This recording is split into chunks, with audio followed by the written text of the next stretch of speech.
السلام عليكم ورحمة الله وبركاته. الحمد لله والصلاة والسلام على أشرف المرسلين وعلى آله وصحبه أجمعين. പ്രിയമുള്ള സഹോദരി സഹോദരന്മാരെ, എല്ലാവരിലും അള്ളാഹുവിന്റെ രക്ഷയും കരുണയും സദാ ഉണ്ടാവട്ടെ എന്ന് പ്രാർത്ഥിക്കുകയാണ്. സൂറത്ത് ലുഖ്മാന്റെ ആദ്യ ഭാഗങ്ങളിൽ അള്ളാഹു മനുഷ്യരിൽ ഒരു വിഭാഗത്തിന്റെ ജീവിത രീതിയെക്കുറിച്ച്,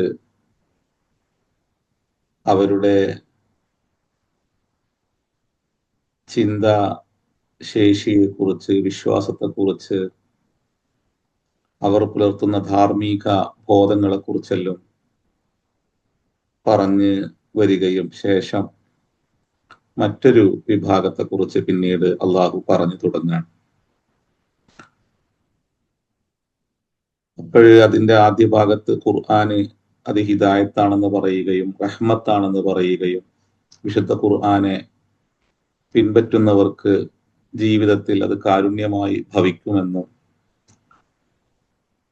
അത് മുന്നോട്ട് വെക്കുന്ന ജീവിത നിയമങ്ങളിൽ കഴിയുന്ന മനുഷ്യർക്ക് അത് ജീവിതത്തിൽ ഏറ്റവും വലിയ അനുഗ്രഹങ്ങൾ പ്രദാനം ചെയ്യുമെന്നെല്ലാം പറഞ്ഞു പോയതിന് ശേഷമാണ് മനുഷ്യ കുടുംബത്തിലെ മറ്റൊരു വിഭാഗത്തെക്കുറിച്ചുള്ള വിഷയങ്ങൾ അള്ളാഹു നമുക്ക് മുമ്പിൽ അവതരിപ്പിക്കുന്നത്.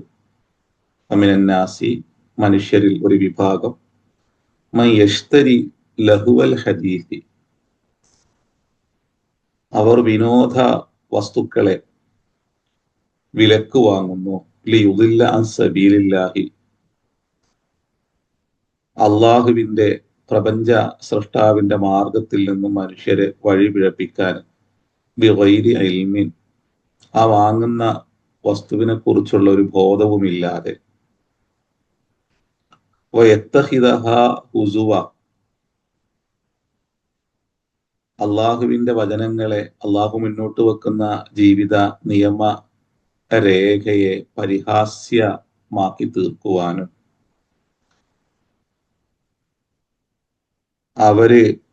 മനുഷ്യരിൽ ചില ആളുകൾ ഇത്തരത്തിലുള്ള ഉപകരണങ്ങളെ അല്ലെങ്കിൽ വസ്തുക്കളെ വാങ്ങി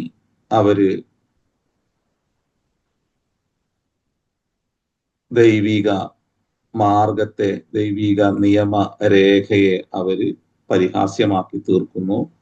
ഉലൈകലഹും അദാബും മുഹീൻ, അവർക്ക് നിന്ദ്യമായ ശിക്ഷ അള്ളാഹു ഒരുക്കി വച്ചിരിക്കുന്നു. അപ്പൊ ഇവിടെ വമിനന്നാസി, മനുഷ്യരിൽ ഒരു വിഭാഗം, രണ്ട് തരത്തിലുള്ള ചിന്താധാര പുലർത്തുന്ന ആളുകളാണ് മനുഷ്യരിൽ ഉണ്ടാകുക. ഒന്ന്, ധർമ്മത്തെ ജീവിതത്തിൽ പാലിച്ച് ധർമ്മബോധമുള്ളവരായി ആ ധർമ്മത്തെ ദൈവധാരയുമായി, ദൈവിക നിയമവുമായി ബന്ധിപ്പിച്ച് മരണാനന്തര ജീവിതത്തെ മുമ്പിൽ കണ്ട് ജീവിക്കുന്ന ഒരു വിഭാഗം. മറ്റൊരു വിഭാഗം മരണാനന്തര ജീവിതത്തെ നിഷേധിച്ച് സ്വ ഇഷ്ടപ്രകാരം ജീവിതത്തെ നോക്കിക്കാണുന്ന, ഇച്ഛകളെ ഉണർത്തി അതിനു വേണ്ടി ജീവിക്കുന്ന ഒരു വിഭാഗം. ഇപ്പൊ ഇവിടെ കഴിഞ്ഞു പോയ ആയത്തുകളില് വഹുംബിൽ ആഖിറത്തിഹും യൂഖിനൂൻ എന്ന് പറഞ്ഞ് സ്വലാത്ത് നിർവഹിക്കുന്ന, അഥവാ പടച്ച തമ്പുരാന് നന്ദി പ്രകാശിപ്പിക്കുന്ന പാർശ്വവൽക്കരിക്കപ്പെട്ട മനുഷ്യരെ ചേർത്ത് പിടിച്ച് അവരെ ഉയർത്തിക്കൊണ്ടുവരാൻ ഉതകുന്ന രൂപത്തിൽ അവരുടെ സമ്പത്തിനെ വിനിയോഗിക്കുന്ന ഒരു വിഭാഗത്തെ കുറിച്ച് പറഞ്ഞ് അള്ളാഹു അന്ത്യനാളിൽ ഗാഠമായി വിശ്വാസം പുലർത്തുന്നവരാണ് എന്ന് പറഞ്ഞു വെക്കുന്നുണ്ട്. എന്നാൽ ഈ ഒരു ബോധമില്ലാത്തൊരു വിഭാഗം, അവർ ഇതിനെ നിന്ദിക്കുന്ന തരത്തിലുള്ള, അവഹേളിക്കുന്ന രൂപത്തിലുള്ള പ്രവർത്തികളിൽ ഏർപ്പെടുകയും ഇത്തരത്തിൽ ജീവിക്കുന്ന മനുഷ്യരെ അവര് നിന്ദിക്കുകയോ നിരാകരിക്കുകയോ അവരെ അവഹേളിക്കുകയോ ചെയ്യുന്ന ചില അവസ്ഥാവിശേഷങ്ങൾ സ്വയം സൃഷ്ടിക്കുകയും ചെയ്യുമെന്ന് അള്ളാഹു പിന്നീട് പറയുകയാണ്. നന്മയ്ക്കെതിരെ, ധർമ്മ ബോധത്തിന് വിരുദ്ധമായി നിലപാടുകൾ സ്വീകരിക്കുന്ന ഒരു വിഭാഗം. അപ്പൊ മനുഷ്യരിൽ അത്തരം ഒരു വിഭാഗമുണ്ട്. മയ്യഷ്തരി ലഹുവൽ ഹദീസി, വിനോദ വസ്തുക്കളെ വിലക്ക് വാങ്ങുന്ന ഒരു വിഭാഗം. അപ്പൊ ഇവിടെ നമ്മൾ നോക്കുകയാണെങ്കിൽ ഒരു സാമൂഹിക താളത്തെ ഇത്തരം ആളുകള് തെറ്റിച്ചു കളയുന്ന, അതിനെ ദുർബലപ്പെടുത്തുന്ന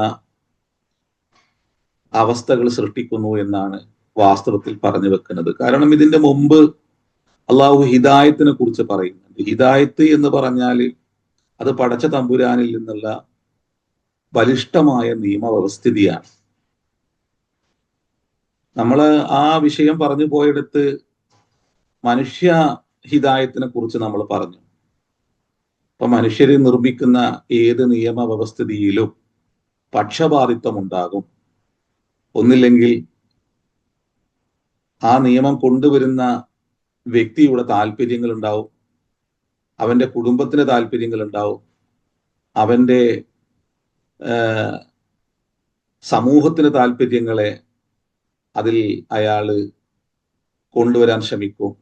അല്ലെങ്കിൽ പാർട്ടികളുടെ, സംഘടനകളുടെ എല്ലാം തന്നെ താല്പര്യങ്ങൾക്കനുസരിച്ചായിരിക്കും അത്തരത്തിലുള്ള നിയമങ്ങൾ മനുഷ്യര് മുന്നോട്ട് വെക്കുക.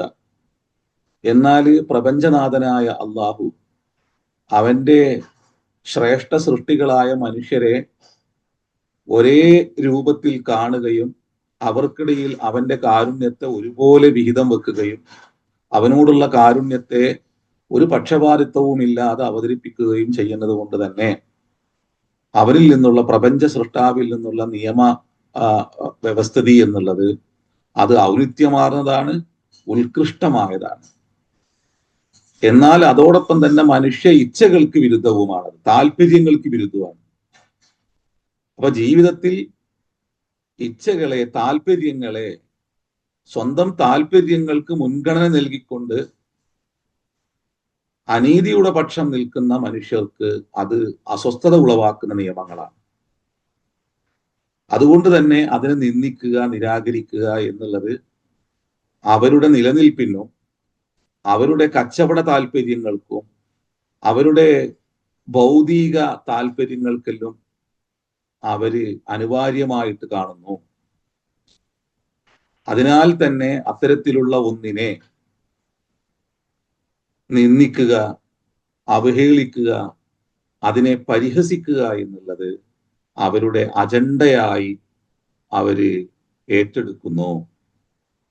അതിനാൽ മൻ യഷ്തരി ലഹുവൽ ഹദീസിൽ യുദില്ല അൻ സബീലില്ലാഹി, പടച്ച തമ്പുരാന്റെ മാർഗത്തിൽ നിന്നും വഴിതെറ്റിക്കുവാനാണ് അത്തരം കാര്യങ്ങളെ അവര് വിലക്ക് വാങ്ങുന്നത്. ഇപ്പൊ ഇവിടെ ഇഷ്തറ യഷ്തരി എന്നുള്ള വാക്ക് അത് വിശുദ്ധ ഖുർആനിൽ പലയിടങ്ങളിലായിട്ട് ഉപയോഗിച്ചതായിട്ട് കാണാൻ പറ്റും, പലതുമായി ചേർത്ത് പറയുന്നതായിട്ട് കാണാൻ പറ്റും. ഇവിടെ യഷ്തരി എന്നുള്ളത് അത് നാണയങ്ങൾ നിലവിൽ വന്നതിന് ശേഷമുള്ള ഒരു കൊടുക്കൽ വാങ്ങൽ സംവിധാനങ്ങൾക്ക് വേണ്ടി ഉപയോഗിക്കുന്ന ഒരു പ്രയോഗമാണ് അറബിയിൽ, അല്ലേ? വിശുദ്ധ ഖുർആന് വശറൗഹു ബിസമനിൻ ബഖ്സിൻ ദറാഹിമ മഅദൂദ, ഇബ്രാഹിം യൂസുഫ് നബിയുമായിട്ട് ബന്ധപ്പെട്ട് അദ്ദേഹത്തെ അന്ന് അടിമച്ചന്തയിൽ കൊണ്ടുപോയിട്ട് അദ്ദേഹത്തെ വിൽക്കുന്ന ഒരു വിഷയവുമായി ബന്ധപ്പെട്ട് ഒരു വാക്ക് ഉപയോഗിക്കുന്നത്. അപ്പൊ ഷറൗഹു ബിസമനിൻ, ഷറാ ഇഷ്തറാ യഷ്തരി. അപ്പൊ ഷറൗഹു ബിസമനിൻ എന്ന് പറയുന്നത് നാണയങ്ങൾ രൂപപ്പെടാത്ത ഒരു കാലത്ത് മനുഷ്യർക്കിടയിൽ നടന്ന കൊടുക്കൽ വാങ്ങൽ സംവിധാനത്തെ വിശേഷിപ്പിക്കാനാണ് ഖുർആന് ഷറൗഹു ബിശമനിൻ എന്നുള്ളൊരു വാക്ക് അവിടെ ഉപയോഗിച്ചിട്ടുള്ളത്. അപ്പൊ അവിടെ കൊടുക്കുന്നവനും വാങ്ങുന്നവനും ഒരേപോലെ വിൽക്കുന്നവനാണ്, ഒരേപോലെ വാങ്ങുന്നവനുമാണ്. കാരണം അതൊരു ഒരു മൂല്യമുള്ള വസ്തുവിനെ അങ്ങോട്ട് കൊടുത്ത് മൂല്യമുള്ള വസ്തുവിനെ തിരിച്ചു വാങ്ങുന്ന ഒരു സംവിധാനമാണ്. എന്നാൽ വമിനന്നാസി മൈ യശ്രി നഫ്സഹു ഇബ്തിഗാ മർളാത്തില്ലാഹ്, അതേപോലെ തന്നെ യശ്രി നഫ്സഹു, ഒരു മൂല്യമുള്ള ഒന്ന് കൊടുത്ത് മൂല്യമുള്ള ഒന്നിനെ തിരിച്ചു വാങ്ങുക. മനുഷ്യരിൽ ചില ആളുകളുണ്ട്, അവരുടെ ശരീരത്തെ അള്ളാഹുവിന്റെ തൃപ്തിക്കായി വിലക്ക് വാങ്ങുന്ന ആളുകള്, വിൽക്കുന്ന ആളുകള്, പകരമായി വാങ്ങുന്ന ആളുകള്. അപ്പോ എന്നാൽ ഇഷ്തറ എന്നുള്ള പ്രയോഗം വിശുദ്ധ ഖുർആന് നടത്തുന്നതെല്ലാം തന്നെ ഒരു വസ്തുവിനെ നാം നാണയം കൊടുത്ത് അതിനെ കൈവശപ്പെടുത്തുന്ന ഒരു വിഷയവുമായി ബന്ധപ്പെട്ടാണ്, ഒരു ഇടപാടുമായി ബന്ധപ്പെട്ടാണ് അത്തരം ഒരു പ്രയോഗം ഖുർആൻ നടത്തുന്നത്. വഇന്ന മിൻ അഹ്ലിൽ കിതാബി ലിമൻ യുഅ്മിനു ബില്ലാഹി വമാ ഉൻസില ഇലൈക്കും വമാ ഉൻസില ഇലൈഹിം ഖാശിഈന ലില്ലാഹി ലാ യശ്തറൂന ബി ആയാത്തില്ലാഹി സമനൻ ഖലീല. ലാ യശ്തറൂന ബി ആയാത്തില്ലാഹി സമനൻ ഖലീലൻ, അതിനെ വളരെ തുച്ഛമായ കാശിന് അവര് വിലക്ക് വാങ്ങാത്തവരാണ് എന്ന് പറഞ്ഞുകൊണ്ട് അള്ളാഹു അവിടെ ഇഷ്തറ യഷ്തരി എന്ന് പറയുന്ന ഒരു വാക്ക് കൊണ്ടുവന്ന് മനുഷ്യർ തമ്മിൽ നടത്തുന്ന ഇടപാടുകളുടെ മറ്റൊരു മുഖത്തെ അവതരിപ്പിക്കുകയാണ് ആ വാക്കിലൂടെ.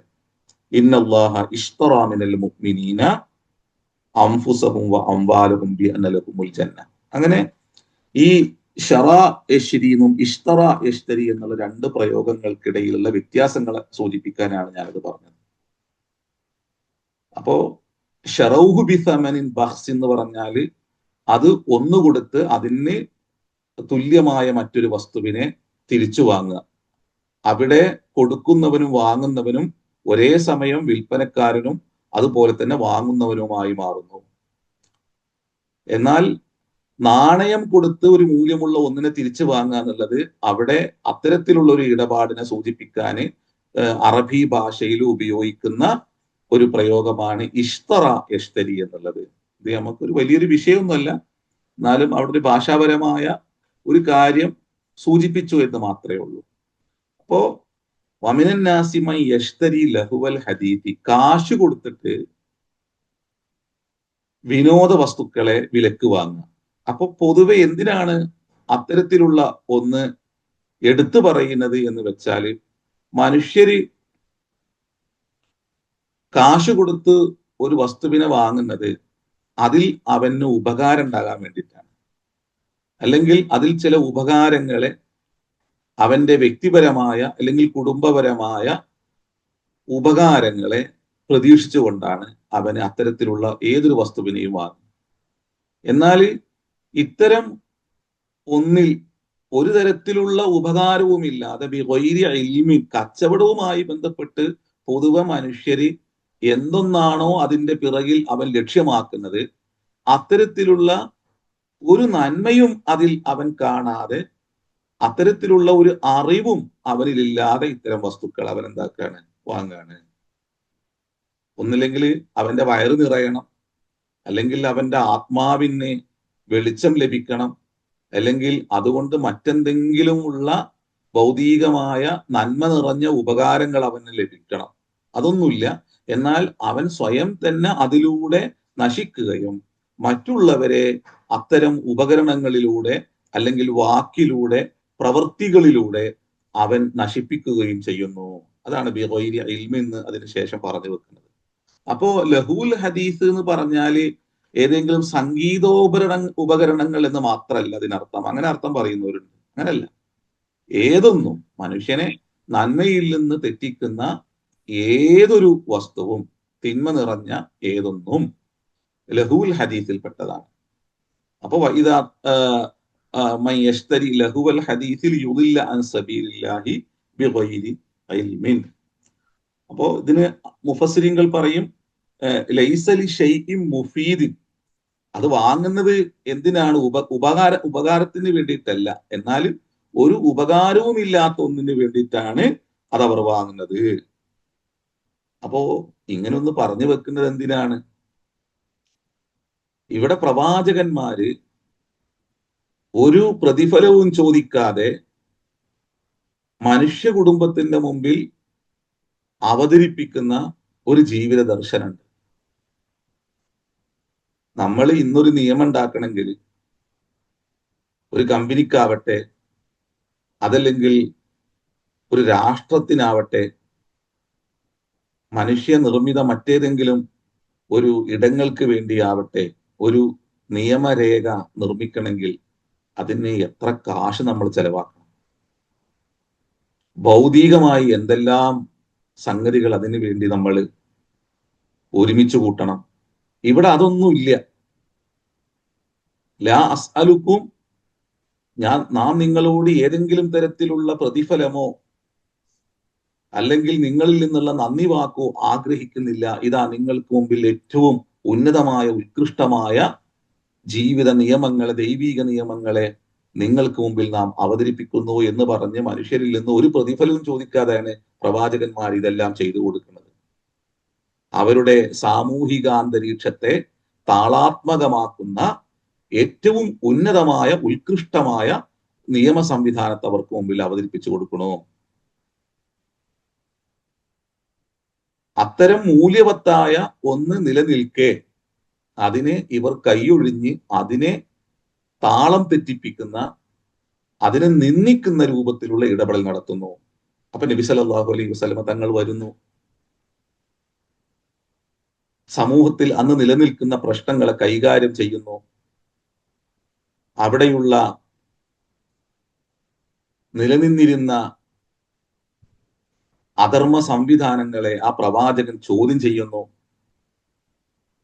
മനുഷ്യരിൽ ഒരു വിഭാഗം അഭിമുഖീകരിച്ച അത്തരത്തിലുള്ള നിയമങ്ങൾ നിലനിൽക്കുന്നിടങ്ങളിൽ മനുഷ്യർ അഭിമുഖീകരിച്ച സാമൂഹിക പ്രശ്നങ്ങളെ, കുടുംബ പ്രശ്നങ്ങളെ, വ്യക്തിപരമായ മറ്റു അപകടങ്ങളെയെല്ലാം തന്നെ ചൂണ്ടിക്കാണിച്ച് ആ അപകടങ്ങളിൽ നിന്ന് മുഴുവനും രക്ഷിച്ച് അവരെ ഉന്നതരാക്കാനുള്ള ശ്രമം ആ പ്രവാചകൻ നടത്തുന്നു.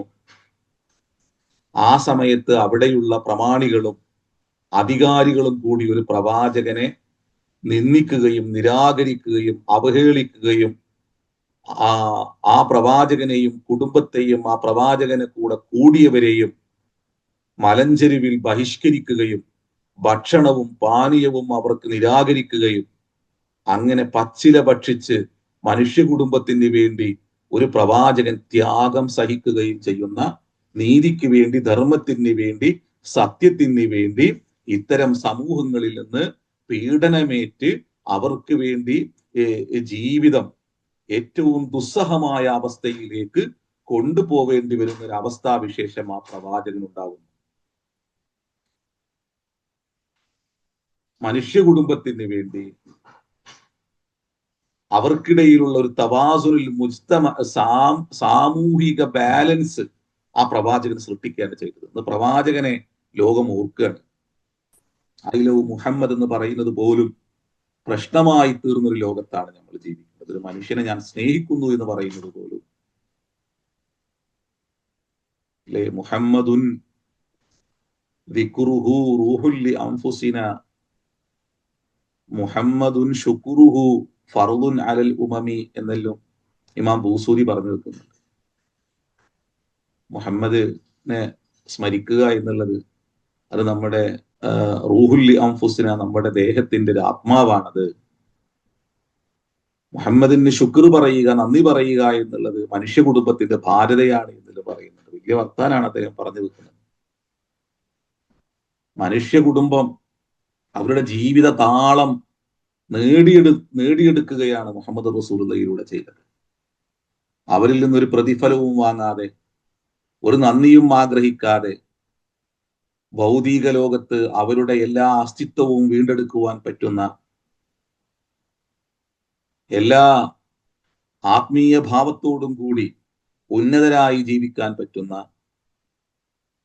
ഒരു കുടുംബത്തിൽ സ്വസ്ഥത, സമാധാനം ഏതെല്ലാം തരത്തിൽ അവർക്ക് ഉണ്ടാക്കിയെടുക്കുവാൻ പറ്റുമോ അതിനുള്ള മുഴുവൻ ജീവസുറ്റ സന്ദേശങ്ങളും പകർന്നു നൽകിയ, ലോകത്ത് സമാധാനം പുലർത്താൻ അനിവാര്യമായ ഇടപെടൽ എങ്ങനെയാണ് നടത്തേണ്ടത് എന്ന് മനുഷ്യ കുടുംബത്തെ പഠിപ്പിച്ചൊരു പ്രവാചകൻ അതിനെ മുഴുവനും കള്ളമായി, അതിനെ നിന്ദ്യമായി ആ സമൂഹം പിന്നീട് അവതരിപ്പിക്കുകയാണ് ചെയ്യുന്നത്. അവരുടെ താല്പര്യങ്ങൾക്ക് വേണ്ടി, അവരുടെ സ്വാർത്ഥതയ്ക്ക് വേണ്ടി അതിനെ നിന്ദിക്കുകയാണ് ചെയ്യുന്നത്. ഇന്നും അത് നടന്നുകൊണ്ടിരിക്കുകയാണ്. ഒരു പ്രവാചകനെ അന്ന് നിരാകരിച്ചുവെങ്കിൽ കാലഘട്ടങ്ങളിലൂടെ കടന്നുപോയ മുഴുവൻ പ്രവാചകന്മാരെയും അവർ മുന്നോട്ട് വെച്ച ജീവിത നിയമ വ്യവസ്ഥിതിക്കെതിരെ, അതിനെതിരെ നിൽക്കുന്ന അധികാരികളും പൗരോഹിത്യവും അതുപോലെ തന്നെ ഇച്ഛയെ പുൽകാൻ മാത്രം ജീവിതം ഒഴിഞ്ഞുവെച്ച ഒരു വലിയൊരു സമൂഹം എല്ലാ കാലത്തുമുള്ള പ്രവാചകന്മാർക്കെതിരെ നിലപാട് സ്വീകരിച്ചുവെങ്കിൽ ഇന്നും ആ ഒരു നിലപാടിൽ ഒരു മാറ്റവുമില്ല. നമ്മൾ ചിന്തിക്കുന്നതിനപ്പുറം ഈ ഒരു ധർമ്മത്തെ ഏതെല്ലാം തരത്തിൽ നിന്ദിക്കുവാൻ പറ്റുമോ, അതിനെ കൊള്ളരുതാത്തതായി ചിത്രീകരിക്കാൻ പറ്റുമോ, ആ തരത്തിലെല്ലാം ഇതിനെ ചിത്രീകരിച്ചുകൊണ്ടിരിക്കുന്നുണ്ട്. അത്തരം നന്മയുടെ അടയാളങ്ങളെ, ആ നന്മയെ ഉയർത്തിപ്പിടിച്ച മനുഷ്യരുടെ നാമങ്ങളെപ്പോലും ഭയക്കുന്ന ഒരു ലോകം ഇന്നും നമ്മൾ കാണുന്നുണ്ട്. അതിനു വേണ്ടി, അതിനെതിരെ നിലപാടുകൾ സ്വീകരിക്കാൻ വേണ്ടിയിട്ട് ലഹുൽ ഹദീസിനെ കൈകാര്യം ചെയ്യുന്ന ലോകം, അതിൻ്റെ വിശാലത നമ്മുടെ സങ്കല്പങ്ങൾക്കപ്പുറമുള്ള ഒന്നാണ്. അതിലൂടെ മനുഷ്യരെ വഴിപിഴപ്പിക്കുകയും ചില ആളുകൾ അവരുടെ തോന്നലുകളെ, അവരുടെ ഇച്ഛകൾക്ക് വേണ്ടിയിട്ട് ഈ നിയമത്തെ മറികടക്കാൻ അവർ ശ്രമിക്കുകയും ചെയ്യുന്നു.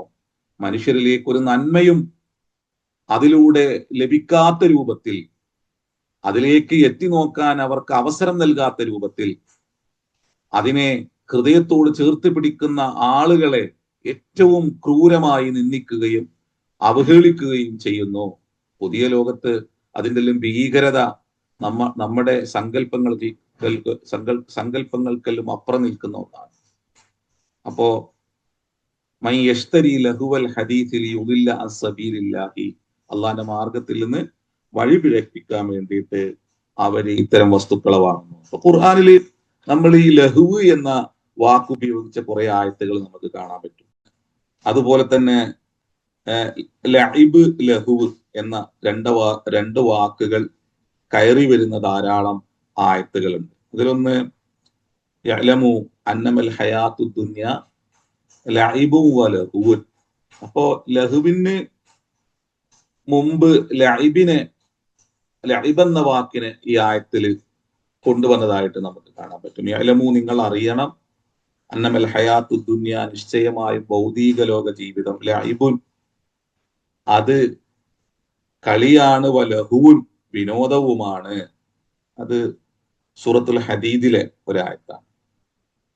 അതുപോലെ തന്നെ സൂറത്ത് അൻആമിലെ ഒരായത്ത് ഇന്നമൽ ഹയാത്തു ദുനിയ ഇല്ലാ ലഇബുൻ വലഹുവുൻ വലദ്ദാറുൽ ആഖിറതു ഖൈറുൽ ലില്ലദീന യത്തഖൂന അഫലാ തഅഖിലൂൻ. ഈ ഭൗതിക ലോകം ഒരു കളിയുടെ, വിനോദങ്ങളുടെ ഇടമാണ്, എന്നാൽ അന്ത്യനാള് അതാണ് ബുദ്ധിയുള്ള, ദൈവത്തെ ഭയപ്പെടുന്ന ആളുകൾക്ക് ഉത്കൃഷ്ടമായിട്ടുള്ളത്. അപ്പൊ ഈ രണ്ട് ആയത്തിലും ഇവിടെ ലഇബിനെ ലഹുവിനേക്കാളും മുന്തിച്ചതായിട്ട് കാണാൻ പറ്റും. എന്നാല് വമാ ഹാദിഹിൽ ഹയാത്തു ദുനിയ ഇല്ലാ ലഹുവുൻ വലഇബുൻ, അവിടെ സൂറത്ത് അങ്കബൂത്തില് ലഇബിനേക്കാളും ലഹുവിനെ മുന്തിച്ചതായിട്ട് കാണാൻ പറ്റും.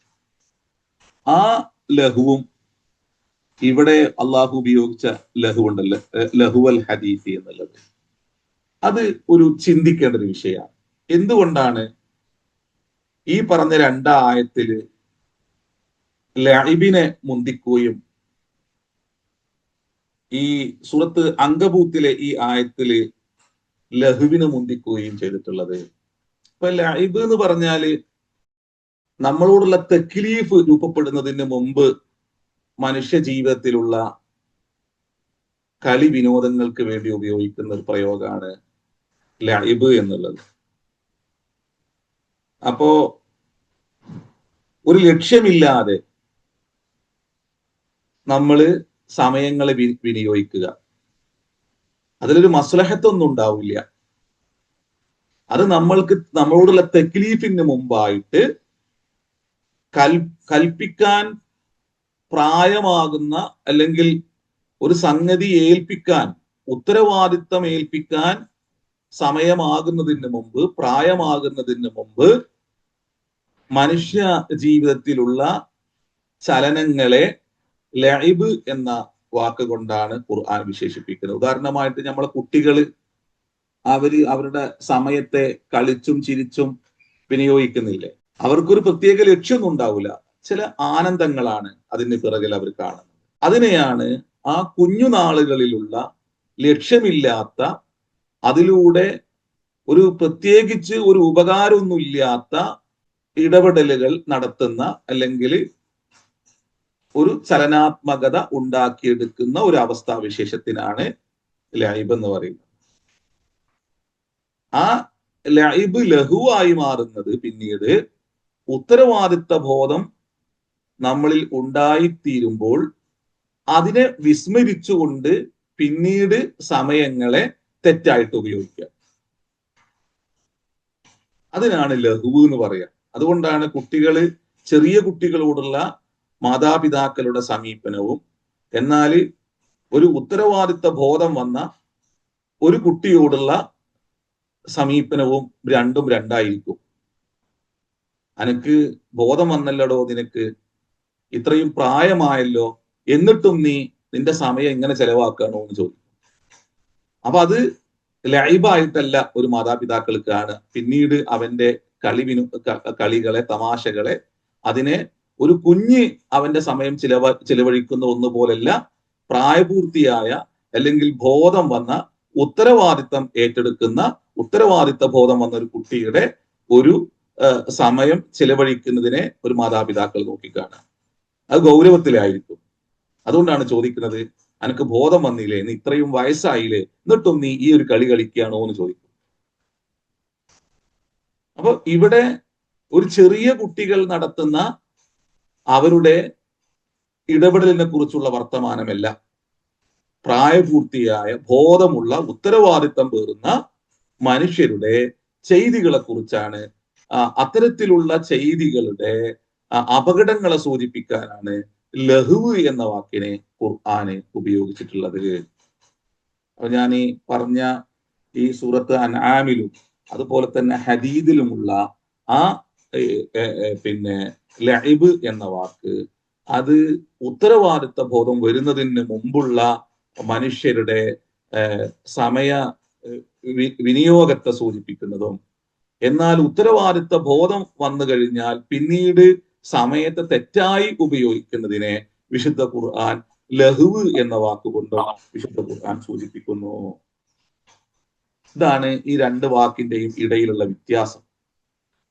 അഥവാ ആ മുഫസ്സിരിങ്ങൾ പറയും, ഹറക്കത്തുൻ ലാ ഹദഫ ലഹ, ലക്ഷ്യമില്ലാത്ത മനുഷ്യന്റെ ചില ഇടപെടലുകള്, ഇതിനാണ് ലഹുവ് എന്ന് പറയാ.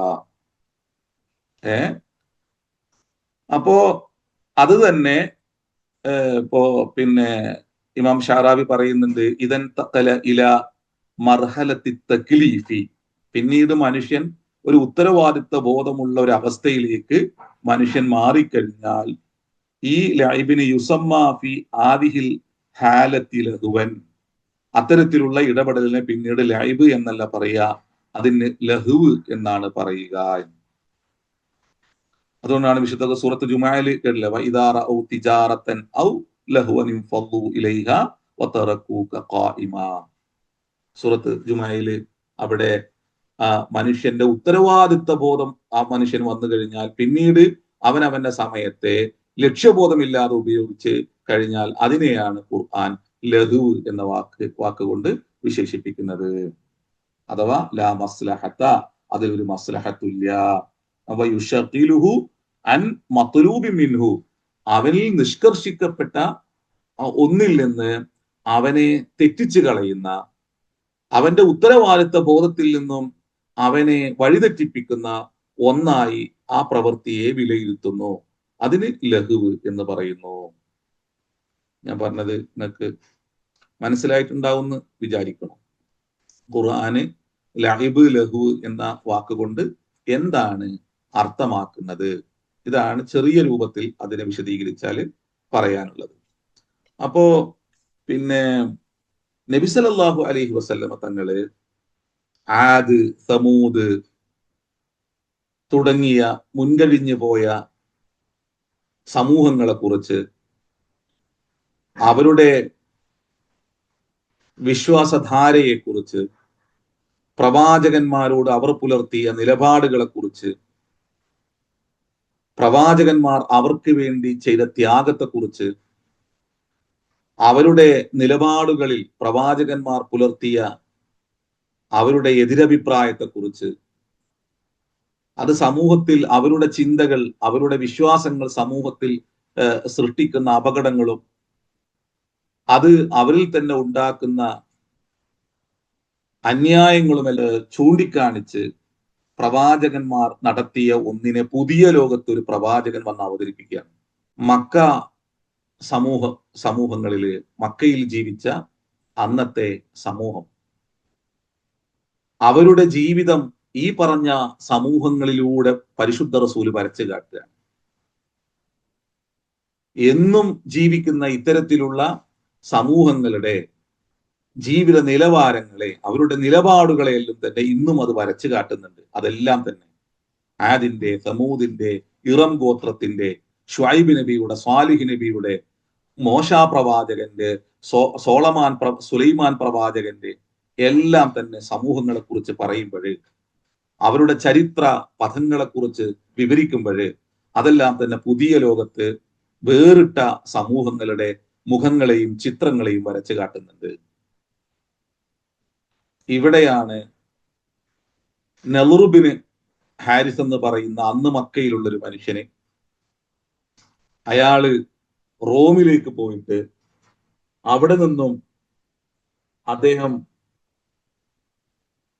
ഈ റോമ ചക്രവർത്തിമാരുടെ കഥകളും അതുപോലെ തന്നെ അവിടെ നിന്ന് മറ്റു ചില പുസ്തകങ്ങളിലും കൊണ്ടുവന്നിട്ട് അന്ന് അവരുടെ മക്കയിലെ അവരുടെ സായാഹ്ന കൂട്ടായ്മകളില് വായിക്കുമായിരുന്നു. ഇതിനെതിരെ അള്ളാന്റെ റസൂല് പറഞ്ഞു കൊടുക്കുന്നത് ആദിനെ കുറിച്ചും സമൂദിനെ കുറിച്ചും ലൂത്തിന്റെ സമൂഹത്തെക്കുറിച്ചും അതുപോലെ തന്നെ ഷുഐബിന്റെ സമൂഹത്തെക്കുറിച്ചെല്ലാം പറഞ്ഞു കൊടുത്തിട്ട് അവിടെ ഒരു ധർമ്മബോധം സൃഷ്ടിക്കുകയാണ്. ഇതാ, നിങ്ങൾ ഈ രൂപത്തിലാകാൻ പാടില്ല, നിങ്ങൾ ഇത്തരം സമൂഹത്തെ പോലെ നിങ്ങളാകാൻ പാടില്ല, അവിടെ നിങ്ങൾക്ക് മുകളിൽ പ്രപഞ്ചനാഥന്റെ കോപം സംഭവിക്കും, അത്തരത്തിലുള്ള നിലപാടുകൾ സ്വീകരിച്ചാൽ സമൂഹത്തിൽ ഇന്ന പ്രശ്നങ്ങളെല്ലാം ഉണ്ടാകും, ഇതിന്റെ താളം തെറ്റിപ്പോകും, അതിനാൽ നിങ്ങൾ ധർമ്മബോധമുള്ളവരാകണം, അത്തരം ഒരു സമൂഹങ്ങളെ പോലെ നിങ്ങൾ ആകരുത് എന്ന് പറയാൻ. അപ്പൊ ഇതിനെ എതിർക്കാൻ ഈ മനുഷ്യൻ ചെയ്തത്, ഇവിടെ പോയിട്ട് അവിടുന്ന് ഇത്തരത്തിലുള്ള കഥകൾ കൊണ്ടുവന്ന് റുസ്തമിന്റെ, അതുപോലെ തന്നെ മുലൂക്കുൽ ഹിമ്യർ, അവരുടെ എല്ലാം തന്നെ കഥകൾ കൊണ്ടുവന്നിട്ട് ഇവരുടെ സദസ്സുകളിൽ വായിക്കുകയാണ് ചെയ്തത്. അങ്ങനെ വൽഗൗ ഫീഹി, അള്ളാന്റെ റസൂല് ഇത് ഖുർആൻ ഓതിയിട്ട് ഒരു സമൂഹത്തെ സമുദ്ധരിക്കുമ്പോൾ അത് നിങ്ങൾ കേൾക്കരുതെന്നും, അത് പാരായണം ചെയ്യുന്നിടത്ത് നിങ്ങൾ ഒച്ച വെക്കണം എന്നെല്ലാം പറഞ്ഞു കൊടുത്തിട്ട് ഒരു സമൂഹത്തെ അതിൽ നിന്ന് വഴി പിഴപ്പിക്കുകയാണ് ചെയ്തത്. ഇന്നും ലോകത്ത് അതന്നെ നടക്കുന്നത്. കേൾക്കരുത്, അത് ആ പേര് കേൾക്കരുത്, ആ വചനം കേൾക്കരുത് എന്ന് പറഞ്ഞ് ഇന്നും ഒച്ച വെക്കുകയാണ്. ഇതിലൊന്നും ഒരു വ്യത്യാസം വന്നിട്ടില്ല. അതിന്റെ രൂപഭാവങ്ങൾ ചെറിയ ചെറിയ മാറ്റങ്ങൾ ഉണ്ടായിട്ടുണ്ട് എന്നല്ലാതെ, ഏറ്റക്കുറിച്ചിലുകൾ ഉണ്ടായിട്ടുണ്ട് എന്നല്ലാതെ ഒരു വ്യത്യാസം ഒന്നും ലോകത്തില്ല. അതിനെ പച്ചയായി നുണ പറഞ്ഞ് കളവുകൾ നിരത്തി അതിനെതിരെ നിരന്തരം മൈക്ക കെട്ടി പറയുന്ന ആളുകളെ നമുക്ക് ചുറ്റും നിറഞ്ഞാടുന്നത് നമുക്കിന്നും കാണാൻ പറ്റും. അതിൽ ഈ നളർ ബിൻ ഹാരിസിനെ പോലെയുള്ള അറബി പേരുള്ള ആളുകൾ നമ്മുടെ ചുറ്റുണ്ട് എന്നുള്ളത് കൂടി നമ്മൾ ചേർത്ത് മനസ്സിലാക്കേണ്ട സമയമാണ്. നളർ ബിൻ ഹാരിസിനെ പോലെയുള്ള, അതുപോലെ തന്നെ ഉത്ബയെ പോലെയുള്ള, ലഹബിനെ പോലെയുള്ള, അബൂജഹലിനെ പോലെയുള്ള ആളുകളെല്ലാം തന്നെ ഇന്ന് നമുക്ക് ചുറ്റും നൃത്തം ചെയ്യുന്നുണ്ട് ഈ നന്മക്കെതിരെ. അതേ പേരുകൾ സ്വീകരിച്ചിട്ട്, അറബി നാമങ്ങൾ സ്വീകരിച്ചിട്ട് നൃത്തം ചെയ്യുന്നത് നമുക്ക് കാണാൻ പറ്റും. അവരും ഇതെല്ലാം തന്നെയാണ്, കളവുകൾ നിരത്തുകയാണ്, പച്ചക്കള്ളങ്ങൾ പറഞ്ഞുകൊണ്ട് ഒരു മനുഷ്യ സമൂഹത്തെ മുഴുവനും അധർമ്മത്തിലേക്ക് കൊണ്ടുപോവുകയാണ്. വളർന്നു വരുന്ന തലമുറകളെ തികച്ചും തെറ്റായ കഥകൾ പറഞ്ഞു കൊടുത്തിട്ട്, തെറ്റായ സന്ദേശങ്ങൾ അവർക്ക് മുമ്പിൽ നൽകിക്കൊണ്ടിട്ട് എല്ലാ ധർമ്മങ്ങളെയും, ധർമ്മബോധങ്ങളെയും, നീതിബോധങ്ങളെയും അവര് പുച്ഛിക്കുകയും അതിനെ നിരാകരിക്കുകയും അവഹേളിക്കുകയും ചെയ്തിട്ട് സമൂഹത്തിലെ അധർമ്മങ്ങൾ മാത്രം സൃഷ്ടിക്കാൻ ഇത്തരം ആളുകൾ ശ്രമിച്ചുകൊണ്ടേയിരിക്കുന്നു. നളർ ബിൻ ഹാരിസ് ഇന്നും നമുക്ക് ഇടയിൽ ഇങ്ങനെ ജീവിക്കുകയാണ്. നബി സല്ലല്ലാഹു അലൈഹി വസല്ലമ തങ്ങള് ലോകത്ത് വന്ന പ്രവാചകന്മാരെല്ലാവരും തന്നെ ചരിത്ര സംഭവങ്ങളെ മനുഷ്യ കുടുംബത്തിന്റെ മുമ്പിൽ വഹിയിലൂടെ, ദിവ്യബോധനത്തിലൂടെ വെച്ചു കൊടുത്തിട്ട് ഒരു സമൂഹത്തിന്റെ സമുദ്ധാരണം നടത്തുകയാണ് അവർ ചെയ്യുന്നത്. അതിനപ്പുറം മറ്റൊരു വിഭാഗം അതിനെ എതിർക്കുകയും സമൂഹത്തെ അവരുടെ എല്ലാ ധർമ്മമൂല്യങ്ങളെയും ചോർത്തിക്കളഞ്ഞ് അവരെ മൃഗതുല്യരാക്കി മാറ്റുന്ന, നന്മയുടെ അംശമില്ലാത്ത വെറും ചവറുകളാക്കി തീർക്കുന്ന പ്രവർത്തനങ്ങളിൽ അവർ ഏർപ്പെടുകയും ചെയ്യുന്നു. അപ്പോൾ അതിനെ പരിഹാസ്യമാക്കി മാറ്റുകയും ചെയ്യുന്നു. ഉലൈക ലഹും അദാബുൻ മുഹീൻ, അവർക്ക് നിന്ദ്യമായ ശിക്ഷയുണ്ട്. അപ്പോ ശിക്ഷ രണ്ടു തരത്തിലാണ് ഉള്ളത്. ഒന്ന് റഹ്മത്തായ ശിക്ഷയുണ്ട്, കാരുണ്യമുള്ള ശിക്ഷയുണ്ട്. ഇപ്പൊ മാതാപിതാക്കൾ മക്കളെ അടിക്കാറില്ലേ? അയാളോടുള്ള വെറുപ്പ് കൊണ്ടല്ല, ആ കുട്ടിയോടുള്ള വെറുപ്പ് കൊണ്ടല്ല, ആ കുട്ടി നന്നാകണം എന്ന് വിചാരിച്ചിട്ടാണ് ആ കുഞ്ഞിനെ അടിക്കുന്നത് മാതാപിതാക്കൾ, അല്ലെങ്കിൽ ചീത്ത പറയുന്നത്. നിന്ദിക്കാൻ വേണ്ടിയിട്ടല്ല, അവഹേളിക്കാൻ വേണ്ടിയിട്ടല്ല. ഒരു വ്യക്തി വീണ്ടും തിരിച്ചു പോകും എന്ന് കാണുമ്പോൾ, തിരിച്ചു പോവാൻ ആഗ്രഹിക്കുന്നുണ്ടെങ്കിൽ അയാളോട് പുലർത്തുന്ന ശിക്ഷാ നടപടികൾ ലോലമായതായിരിക്കും. ഉദാഹരണമായിട്ട്, ഒരു രാജസദസ്സിൽ ജോലി ചെയ്യുന്ന ഒരു മനുഷ്യന് തെറ്റ് ചെയ്യുമ്പോൾ അയാളെ ശിക്ഷയ്ക്ക് വിധേയാക്കാൻ ആ രാജാവ് നിയമപാലകരോട് പറയുമ്പോൾ നിയമപാലകർക്ക് തോന്നുകയാണ് ഇയാൾ തിരിച്ചു പോകും, ഇനി രാജാവിന്റെ അടുത്ത് തിരിച്ചു പോകേണ്ടതാണെന്ന് അവർക്ക് ബോധമുണ്ടെങ്കിൽ അയാളോടുള്ള സമീപനം വളരെ മൃദുലമായിരിക്കും. എന്നാല് അയാൾ ഇനി രാജാവിന്റെ അടുത്ത് തിരിച്ചു പോവുകയില്ല എന്ന് കണ്ടു കഴിഞ്ഞാൽ അയാളോടുള്ള സമീപനം അതിക്രൂരവുമായിരിക്കും. നിന്ദ്യമായ ശിക്ഷക്കാരൻ മറ്റോടത്ത് ചെറിയൊരു പേടിയലുണ്ടാവും. ശിക്ഷക്ക് ഈ രണ്ടു തരത്തിലുള്ള ഉയർച്ച, താഴ്ച ഭാവങ്ങളുണ്ട്.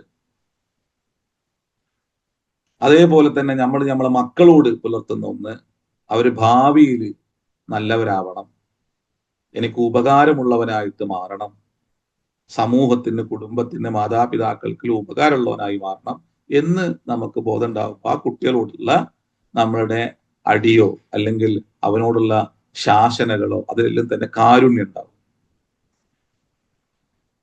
എന്നാൽ നാം ഈ പറഞ്ഞതുപോലെ ഒരു മടക്കമില്ല എന്ന് കാണുമ്പോൾ അയാളെ, ആ വ്യക്തിയെ ശിക്ഷിക്കുന്നത് ക്രൂരമായിട്ടായിരിക്കും.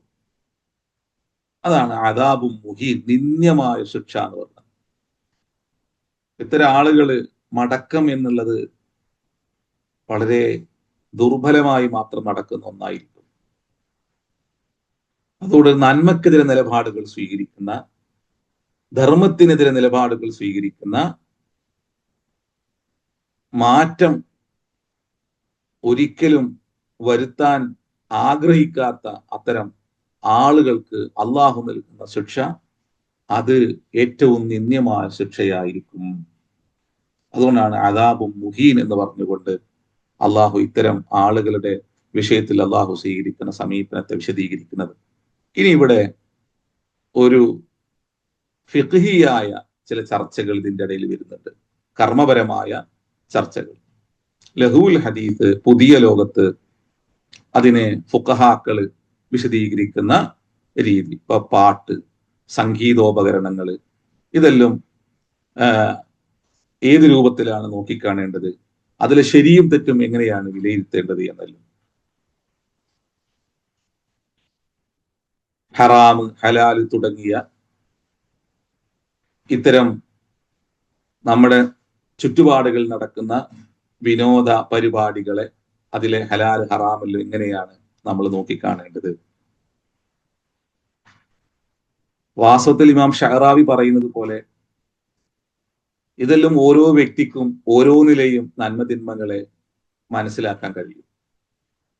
വേറൊരാളോട് ചോദിച്ചിട്ട് അതിന്റെ ഉള്ളിലുള്ള ലൂസ് പോയിന്റ് കിട്ടുമോ നോക്കിയിട്ട് അതിനെ ഇയാൾ ഇന്ന രൂപത്തിൽ പറഞ്ഞിട്ടുണ്ട് എന്ന് പറയുകയും അതോടൊപ്പം തന്നെ അയാളെ മനസ്സിൽ അതിന്റെ ശരിതെറ്റുകൾ നിലനിൽക്കുകയും ചെയ്യവേ ഒരു തിന്മയെ പുൽകാനുള്ള വമ്പൽ കാണിക്കേണ്ട ആവശ്യമില്ല. അത് നിങ്ങളിലേക്ക് നിങ്ങൾ നോക്കിയാൽ മതി എന്നാണ്. നമ്മൾ വലിയ ചർച്ചയാണ്, ഓരോന്ന് വരുമ്പോഴും ഇന്ന പണ്ഡിതന് പറഞ്ഞിട്ടുണ്ട് അത് ഹറാമാണ്, ഇന്ന ആള് പറഞ്ഞിട്ടുണ്ട് ഹലാലാണ്. നമുക്കിടയിലുള്ള ചർച്ചകൾ അങ്ങനെയാണ്. എന്നാൽ അതിൻ്റെ ഒന്നും ആവശ്യമില്ല. ഒരു വ്യക്തിക്ക് അറിയാം ഒരു സംഗതി അതിന്റെ അതിര് വിടുന്നത് എവിടെയാണെന്നും അതിര് വിട്ടു കഴിഞ്ഞാൽ പിന്നെ അവിടെ എന്തൊക്കെയാണ് സംഭവിക്കുക എന്നുള്ളത് മനുഷ്യനെ അറിയും. അതിനെങ്ങനെ എണ്ണി എണ്ണി എണ്ണി പറഞ്ഞിട്ട് പോകേണ്ട ആവശ്യമൊന്നുമില്ല. നമ്മളിലൊരു ഹൊരീസത്തുണ്ട്, ഒരു നമ്മളെ പ്രകൃതിപരമായ ഒരു നമ്മുടെ ഒരു ശരീരത്തിന്റെ ഉള്ളിൽ നിന്ന് പുറത്തു വരുന്ന നമ്മുടേതായിരിക്കുന്ന ചില പിന്നെ ഇച്ഛകളുണ്ട്.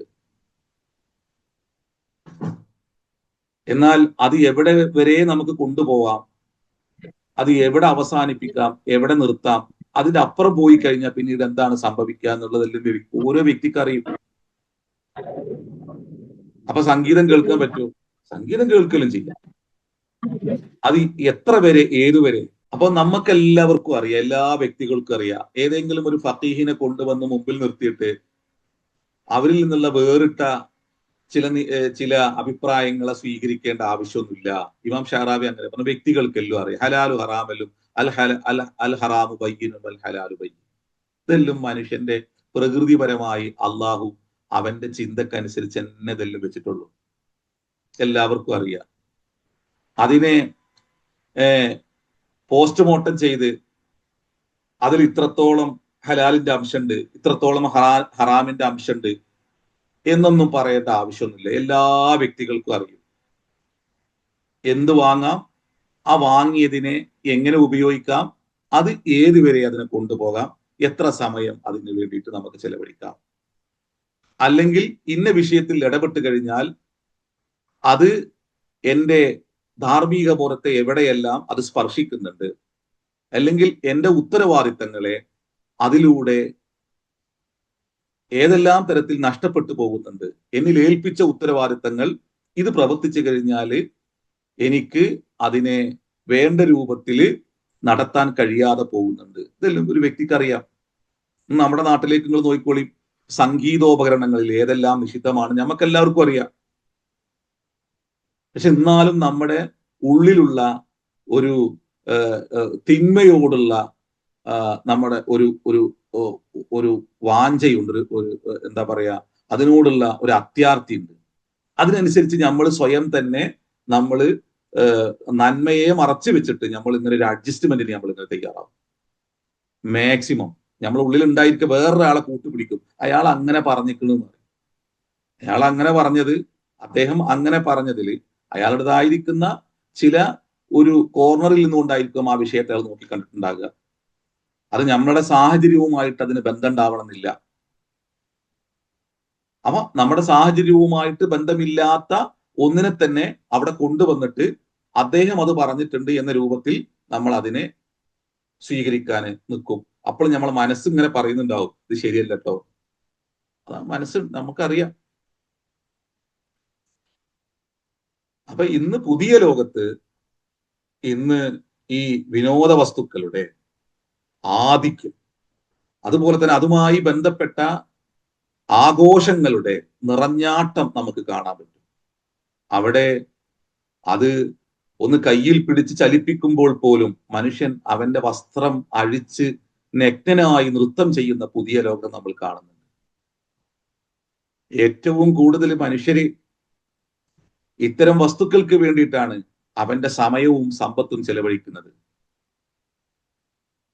ഇത്തരം കാര്യങ്ങളിൽ അവര് ആനന്ദം കൊള്ളാൻ കാലങ്ങൾ താണ്ടി പോകുന്നത് നമുക്ക് കാണാൻ കഴിയും.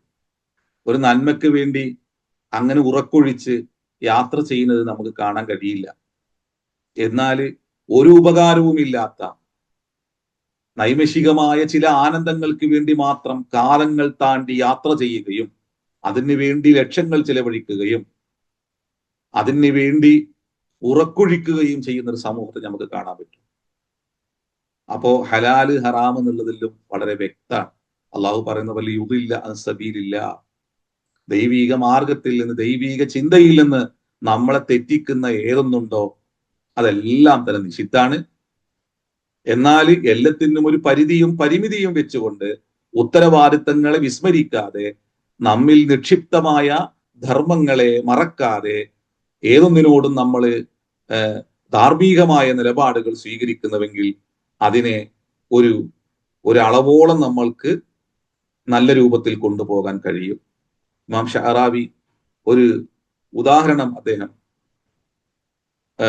പറയുന്നുണ്ട്, ഒരു ഉപമ പറയുന്നുണ്ട്.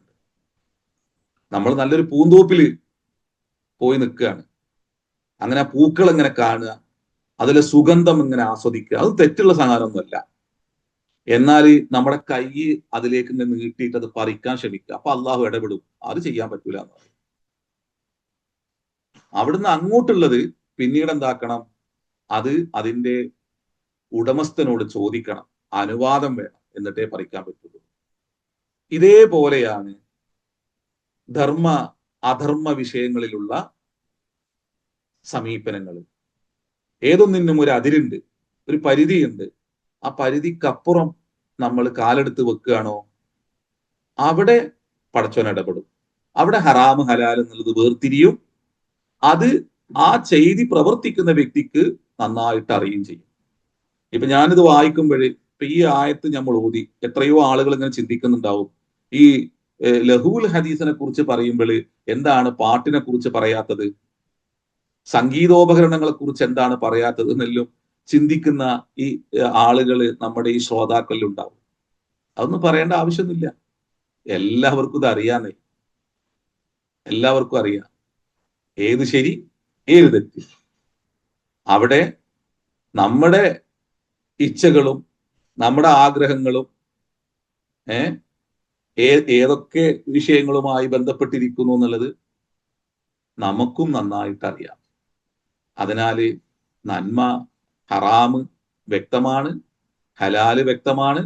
അതിൻ്റെ ഇടയിലുള്ള സമീപനങ്ങളിൽ നിങ്ങൾ എങ്ങനെ സ്വീകരിക്കണം എന്നുള്ളത് അത് വ്യക്തിയുടെ ഇഷ്ടമാണ്. നന്മയെ സ്വീകരിച്ചാൽ അവന് അള്ളാഹു ഉന്നതമായ പ്രതിഫലം നൽകും.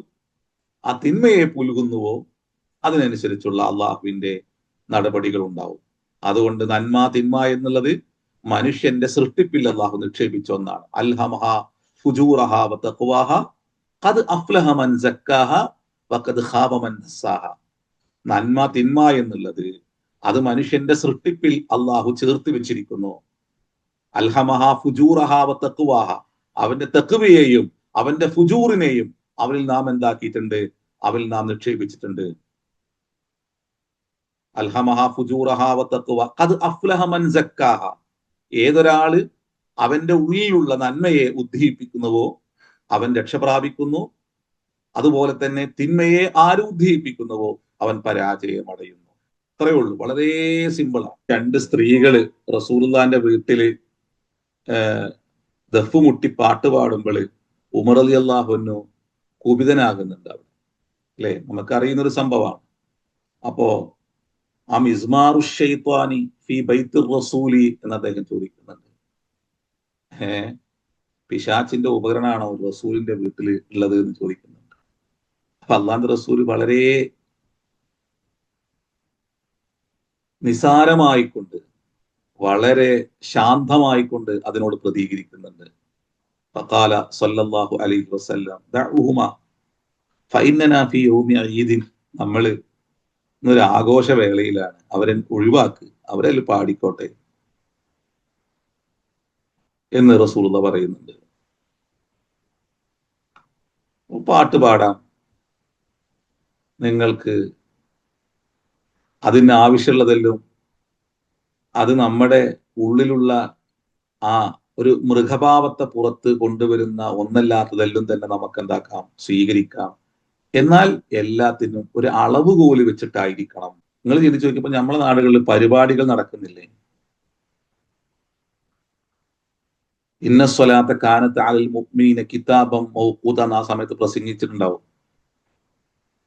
നമ്മൾ എന്താ ചെയ്യുക? എത്രയോ സമ്മേളനങ്ങൾ നടക്കുന്നില്ലേ? അവിടെ അവന്റെ ആ പരിപാടിയിൽ എത്ര ആൾക്കാർ അന്ന് അള്ളാഹുവിനോടുള്ള അവന്റെ ഭാരം നിറവേറ്റിയിട്ടുണ്ടാവും. നമ്മളെ വീടുകളിൽ പരിപാടികൾ നടക്കണില്ലേ? ഇതൊന്നും ഇല്ലാത്ത പ്രവാചകന്റെ പേരിൽ എത്രയോ പരിപാടികൾ നടക്കുന്നില്ലേ? പ്രവാചകന്റെ പേര് പറഞ്ഞിട്ട് ആ പ്രവാചകനെ പഠിപ്പിച്ച ഏത് ഉത്തരവാദിത്തമാണ് അവിടെ നമ്മൾ നിർവഹിക്കുന്നത്? അപ്പൊ ഇതെല്ലാം തന്നെ ലഘുവിൽ അതിൽ തന്നെയാണ് ഒരു നിലക്ക് നോക്കുകയാണെങ്കിൽ. അപ്പൊ എന്നാൽ അതെല്ലാം തന്നെ നിർവഹിക്കുമ്പോൾ അവിടെ പുലർത്തേണ്ട ധർമ്മബോധങ്ങളുണ്ട്. ഉത്തരവാദിത്തങ്ങളെ വിസ്മരിക്കാത്ത രൂപത്തിൽ അതിനെ കൈകാര്യം ചെയ്യുന്ന ഒരു താളുണ്ട്. ഉത്തരവാദിത്ത ബോധമുള്ള ഒരു മനുഷ്യനെ ഒരിക്കലും തന്നെ അവൻ ഒന്നിനെയും തിന്മയിലായിട്ട് അയാൾ എന്താക്കൂല. അവന്റെ സമയത്തെയോ അവന്റെ സമ്പത്തിനെയോ അയാൾ ചിലവഴിക്കൂല. എന്നാൽ എല്ലാത്തിനെയും കണ്ണടച്ച് നിരാകരിക്കുന്ന ഒരു സ്വഭാവം അയാൾക്ക് ഉണ്ടാവില്ല. നമ്മളെ സമൂഹത്തിൽ ഇന്ന് ഇതെല്ലാമാണ് വലിയ പ്രശ്നങ്ങൾ. ഞാനിത് തുറന്ന് പറയാത്ത എന്താന്ന് വെച്ചാല് അപ്പൊ പിന്നെ ഒരു ഇഷ്യൂ ആകും. എല്ലാത്തിനെയും പരിധി വിട്ട് വിമർശിക്കാതിരിക്കുകയും ഒരു സമൂഹത്തിൽ ജീവിക്കുമ്പോൾ പരിധി വിട്ടുകൊണ്ട് നമ്മൾ അതിനെ വിമർശിക്കുക. എന്നാ ആ പറയുന്ന ആളുകൾ മറ്റൊരിടത്ത് എന്താക്കണം, ആ പറയുന്നതിനനുസരിച്ചുള്ള നിലപാടുകൾ മറ്റൊരിടത്ത് സ്വീകരിക്കുക. അത് അവർ കാണിക്കുന്നില്ല. ഞാൻ ഈ പറഞ്ഞതുപോലെ അപ്പൊ ഒരു താളാത്മകമായി ഒരു വിഷയത്തെ നോക്കിക്കാണുകയും ഒരു സമൂഹത്തിന് അവരുടെ തന്നെ ഉള്ളിലുള്ള ഈ ഹറാമ് ഹലാല് ബോധങ്ങളെ അതിനെ ഏറ്റവും നന്നായി അവർക്ക് വിശദീകരിച്ചു കൊടുക്കുകയും ചെയ്യുന്ന ഒരു അവസ്ഥാവിശേഷം നമ്മളെ ചുറ്റുപാടിൽ നമ്മൾ ഉണ്ടാക്കേണ്ടതുണ്ട്. അപ്പൊ കുറേ ഫുഖഹാക്കളിലേക്ക് പോയിട്ട് അതിനെങ്ങനെ മുറിച്ച് അതിൻ്റെ പിന്നെ ഉള്ളിലേക്ക് ഇറങ്ങിച്ചെന്ന് അതിനെങ്ങനെ പോസ്റ്റ്മോർട്ടം ചെയ്യേണ്ട ആവശ്യമൊന്നുമില്ല. നന്മ തിന്മ ഹറാം ഹലാല് എല്ലാം വ്യക്താണ്. ഏത് സ്വീകരിക്കണം ഏത് സ്വീകരിക്കരുത്, അത് എത്ര അളവിൽ അത് സ്വീകരിക്കാം, എത്ര അളവിൽ അതിനെ നിരാകരിക്കാം, ഇതെല്ലാം തന്നെ വ്യക്തമാണ്. അതിനാൽ അള്ളാഹു നമ്മളെ അനുഗ്രഹിക്കട്ടെ. എപ്പോഴും നന്മയുടെ പക്ഷം ചേർന്ന് നിന്ന് നമുക്കും നമ്മുടെ കുടുംബത്തിനും നമ്മുടെ മക്കൾക്കും സമൂഹത്തിനും എന്നും നന്മയും ധർമ്മവും പകരം വെക്കുന്ന നല്ല മനുഷ്യരിൽ അള്ളാഹു നമ്മളെല്ലാവരെയും ഉൾപ്പെടുത്തട്ടെ. വാഹൃദാവാന അൽഹംദുലില്ലാഹി റബ്ബിൽ ആലമീൻ. അസ്സലാമു